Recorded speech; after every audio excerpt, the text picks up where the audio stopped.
Hi everyone, this is Chris from A Bar Above, and we're just now entering into the first weeks of spring. So you know what that means. We're entering bikini season. And in order for me to get into my bikini weight, I'm going to be exploring some alternative sweeteners, so stay tuned.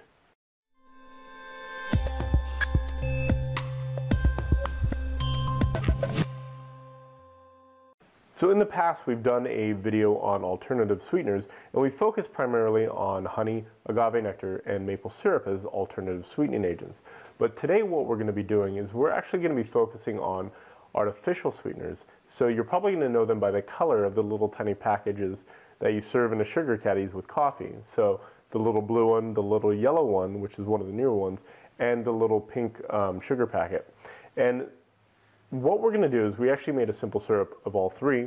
I've also made a just regular simple syrup with regular table sugar.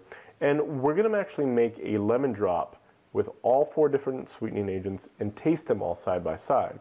Because at the end of the day, it's all about the taste. So that's what we're going to do from here on out.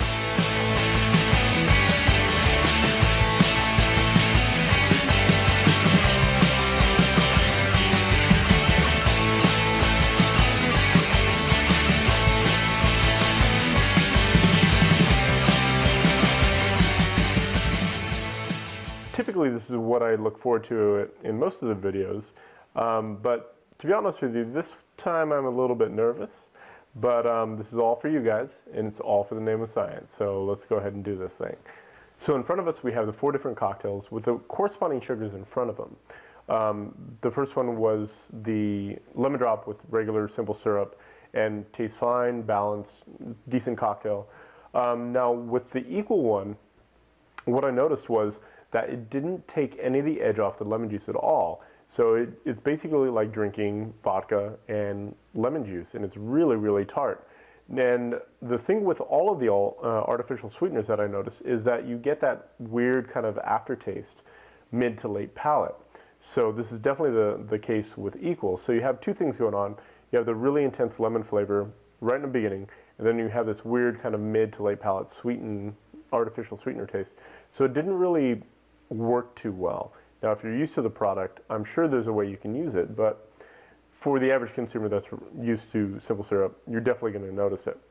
Now, as far as the sweet and low goes, this actually did the best job of all three. So it did help to kind of balance out some of the acidity from the lemon juice, and it definitely kind of sweetened up the cocktail considerably. The one thing I will say about this one is that it did have that kind of Diet Coke, Diet Soda kind of aftertaste that developed mid to late palate. So a couple seconds, probably about 10 to 15 seconds later, you really get that kind of saccharine kick on your tongue, and it's just something I noticed, and it's hard for me to not notice it once I taste it. But it definitely did the best job of the three different sweeteners. Now the last one here, the Splenda, kind of did in between the equal and the sweet and low here. So it did take a little bit of the edge off the lemon juice, but not by much, not as much as a regular simple syrup or the sweet and low goes.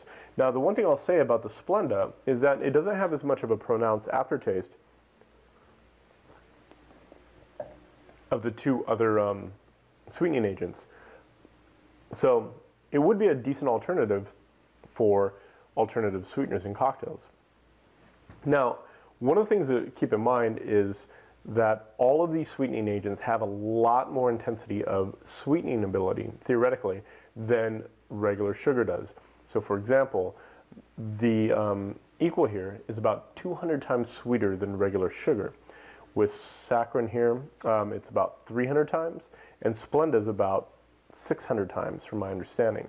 So a little bit goes a long way.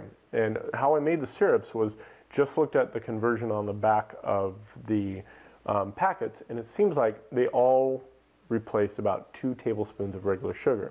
So that's how I use them in a simple syrup. Now, if you're going to use these in cocktails, I would definitely recommend working with them to adjust the sweetness because they don't directly translate. So there is definitely some potential here, but it's going to take a lot of creativity, and it's going to take a lot of trial and error. So there you have it. We've tasted the 3 main sweeteners out on the market right now, created some simple syrups with them, and put them into cocktails to see kind of what the results are. So for me, the sweet and low definitely has the best balance out of the 3, where the Splenda has the best kind of least amount of aftertaste as far as alternatives or artificial sweeteners go in cocktails. So I hope you guys enjoyed this, and we'll have some more videos in the future. But until then, I hope you guys have a great shift, and cheers. If you enjoyed this video, subscribe to our YouTube channel, find us on Google+, or visit us at abarabove.com. This is like the 13th time we shot this, and I'm ham-boned right now.